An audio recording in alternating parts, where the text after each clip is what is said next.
Preface. The feeling of having no power over people and events is generally unbearable to us. When we feel helpless, we feel miserable. No one wants less power. Everyone wants more.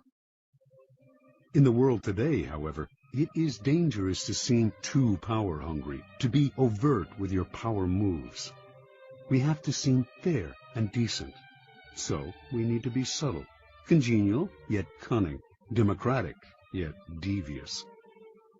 This game of constant duplicity most resembles the power dynamic that existed in the scheming world of the old aristocratic court. Throughout history, a court has always formed itself around the person in power: king, queen, emperor, leader. The courtiers who filled this court were in an especially delicate position. They had to serve their masters, but if they seemed to fawn, if they curried favor too obviously, the other courtiers around them would notice and would act against them. Attempts to win the master's favor, then, had to be subtle.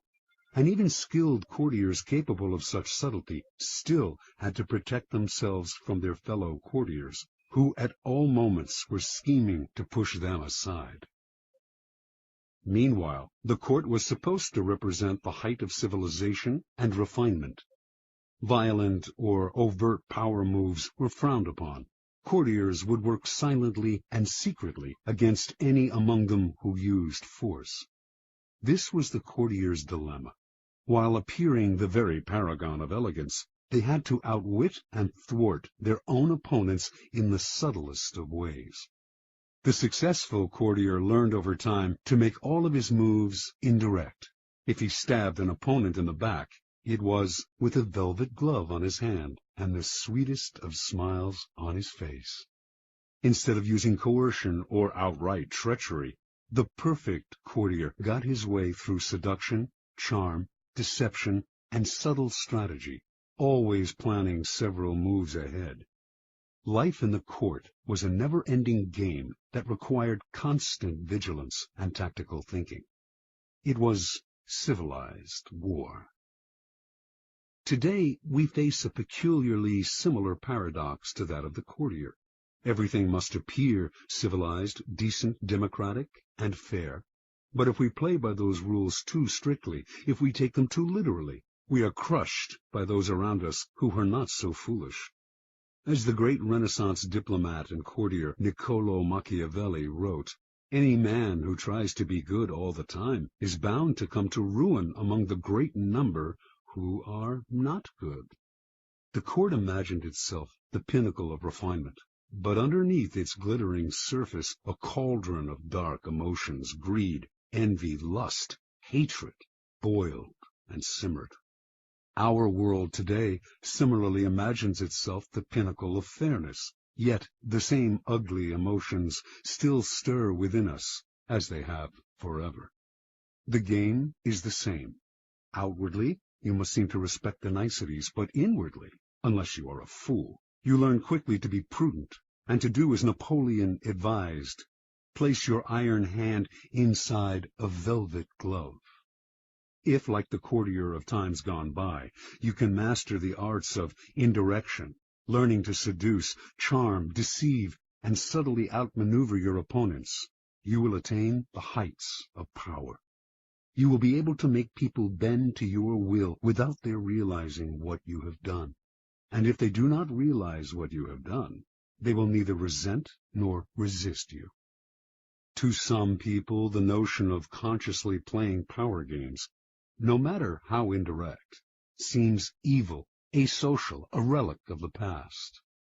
They believe they can opt out of the game by behaving in ways that have nothing to do with power.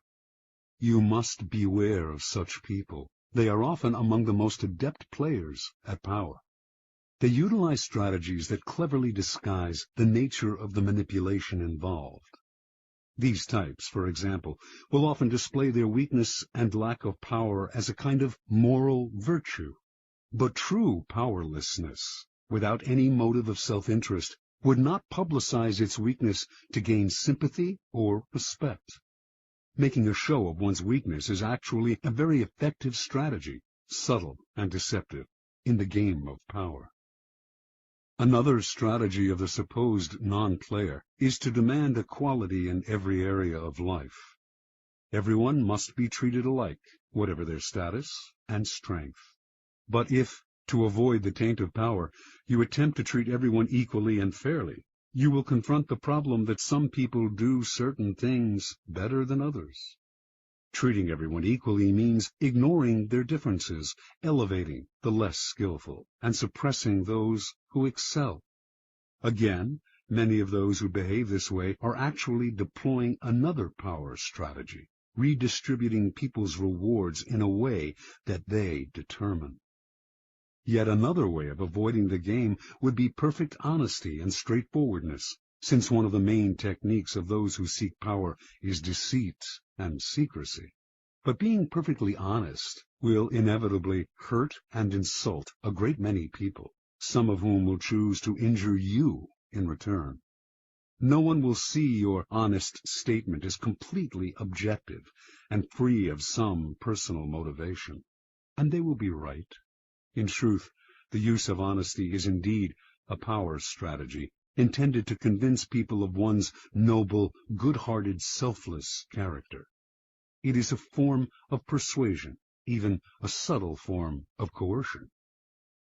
Finally, those who claim to be non-players may affect an air of naivete to protect them from the accusation that they are after power. Beware again, however, for the appearance of naivete can be an effective means of deceit, and even genuine naivete is not free of the snares of power.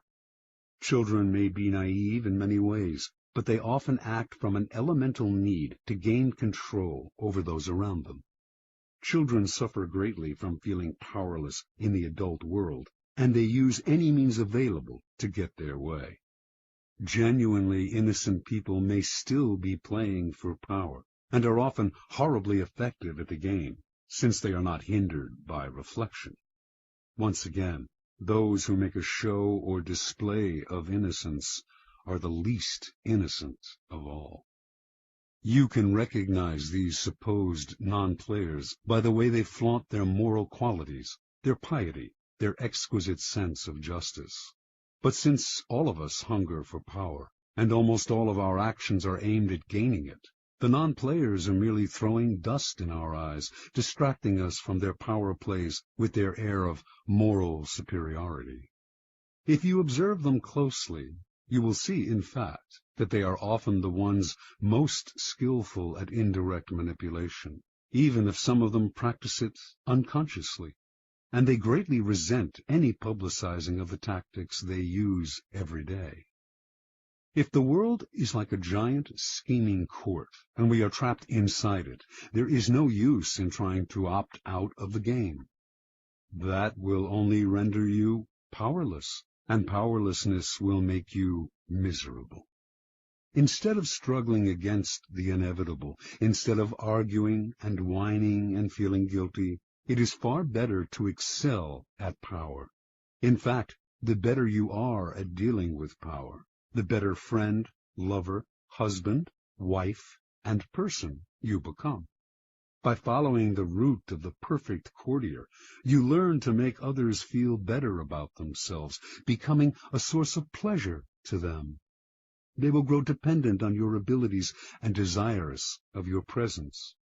By mastering the 48 laws in this book, you spare others the pain that comes from bungling with power, by playing with fire without knowing its properties. If the game of power is inescapable, better to be an artist than a denier or a bungler. Learning the game of power requires a certain way of looking at the world, a shifting of perspective. It takes effort and years of practice, for much of the game may not come naturally. Certain basic skills are required, and once you master these skills, you will be able to apply the laws of power more easily. The most important of these skills, and power's crucial foundation, is the ability to master your emotions. An emotional response to a situation is the single greatest barrier to power. A mistake that will cost you a lot more than any temporary satisfaction you might gain by expressing your feelings.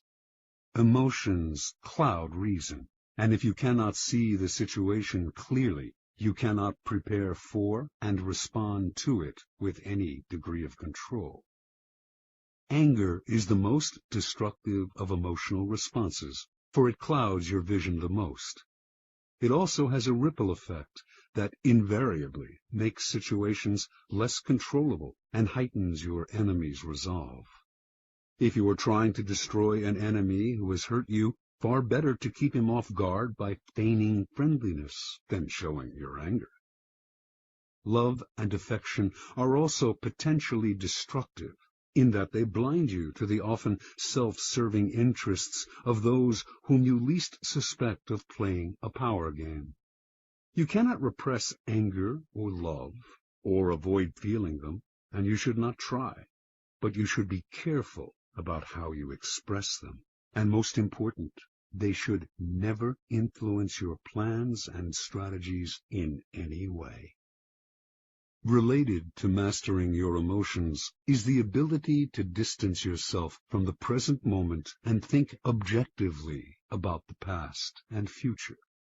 Like the double-faced Roman deity and guardian of all gates and doorways, you must be able to look in both directions at once, the better to handle danger from wherever it comes.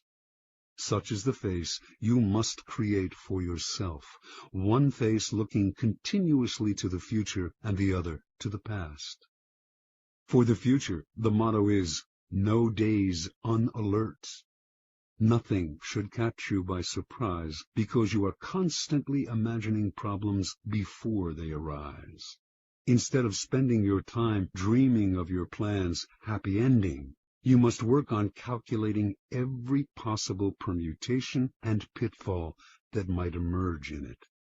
The further you see, the more steps ahead you plan, the more powerful you become. The other face of Janus looks constantly to the past, though not to remember past hurts or bear grudges. That would only curb your power. Half of the game is learning how to forget those events in the past that eat away at you and cloud your reason. The real purpose of the backward-glancing eye is to educate yourself constantly. You look at the past to learn from those who came before you. The many historical examples in this book will greatly help that process. Then, having looked to the past, you look closer at hand, to your own actions and those of your friends. This is the most vital school you can learn from, because it comes from personal experience. You begin by examining the mistakes you have made in the past, the ones that have most grievously held you back. You analyze them in terms of the 48 laws of power, and you extract from them a lesson and an oath. I shall never repeat such a mistake. I shall never fall into such a trap again. If you can evaluate and observe yourself in this way, you can learn to break the patterns of the past, an immensely valuable skill. Power requires the ability to play with appearances. To this end, you must learn to wear many masks and keep a bag full of deceptive tricks. Deception and masquerade should not be seen as ugly or immoral. All human interaction requires deception on many levels, and in some ways, what separates humans from animals is our ability to lie and deceive.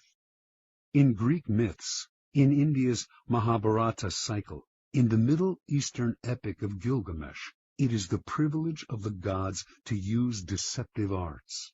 A great man, Odysseus, for instance, was judged by his ability to rival the craftiness of the gods, stealing some of their divine power by matching them in wits and deception.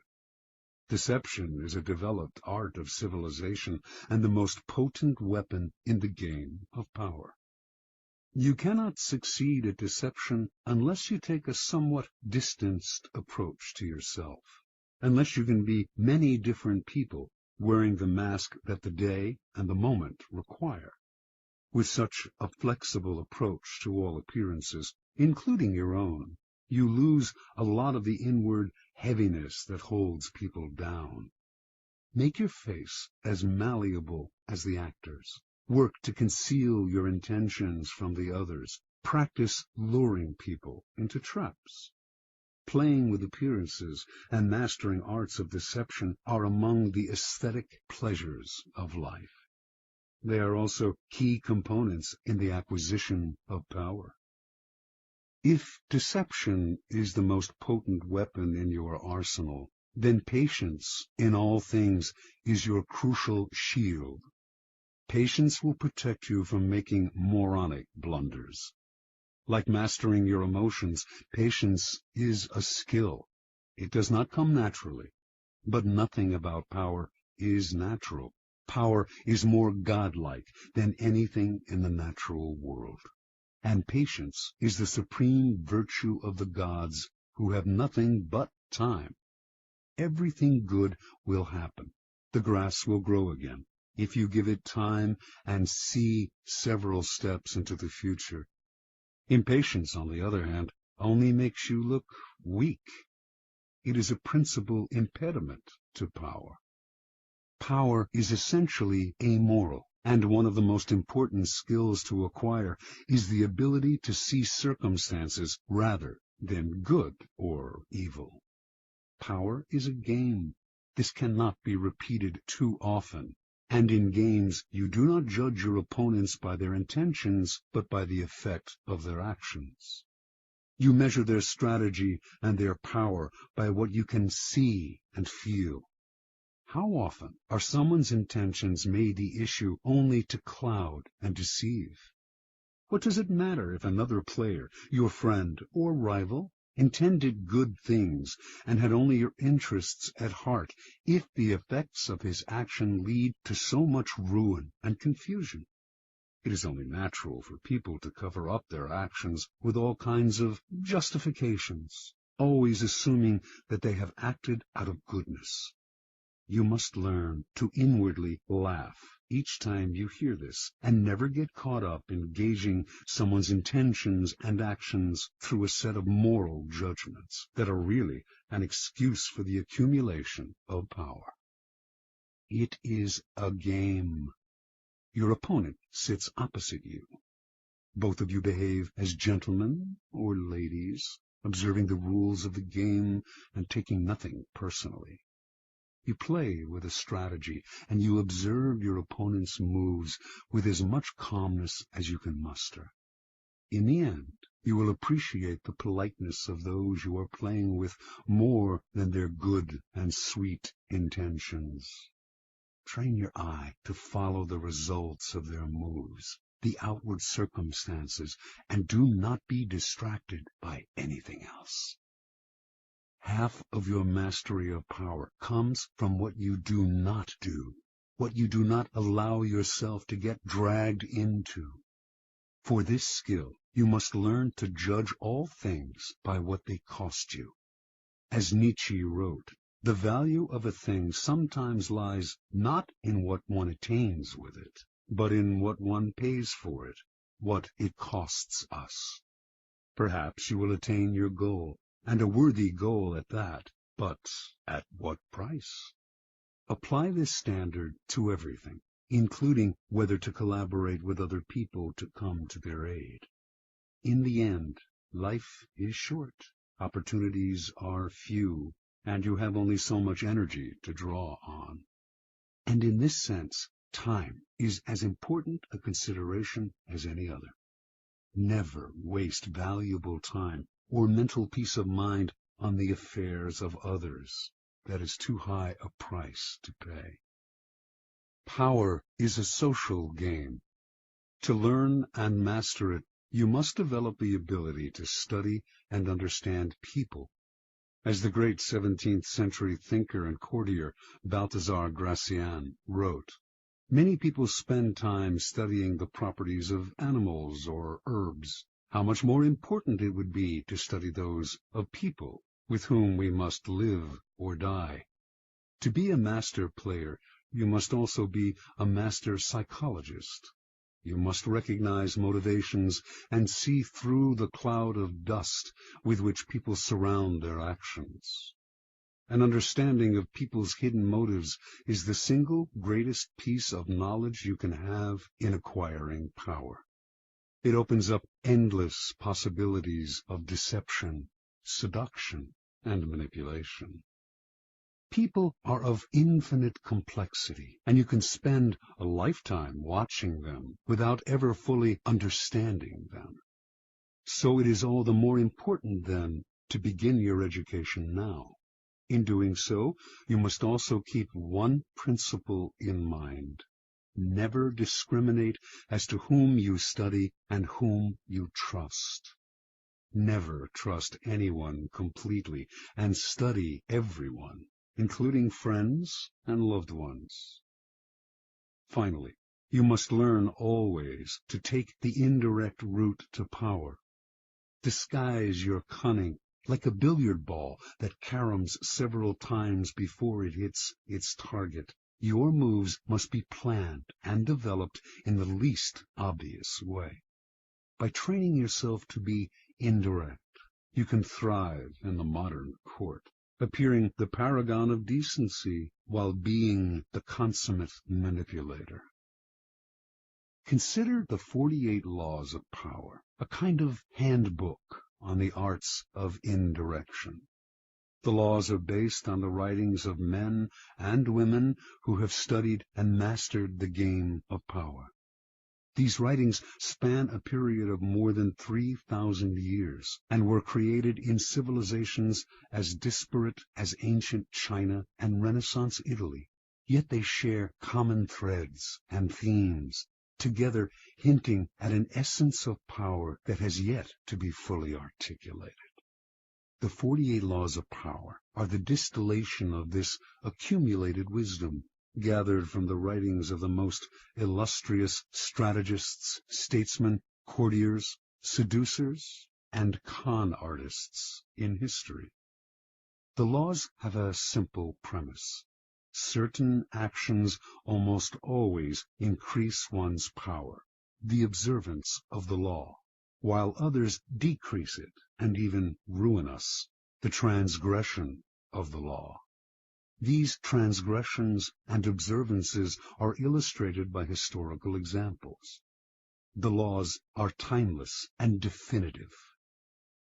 The 48 Laws of Power can be used in several ways. By listening to this program straight through, you can learn about power in general. Although several of the laws may seem not to pertain directly to your life, in time you will probably find that all of them have some application, and that, in fact, they are interrelated.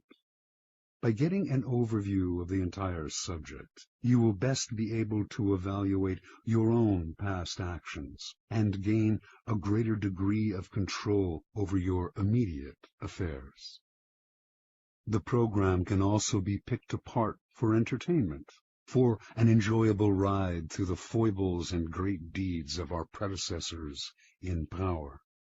A warning, however, to those who use the program for this purpose: it might be better to turn back.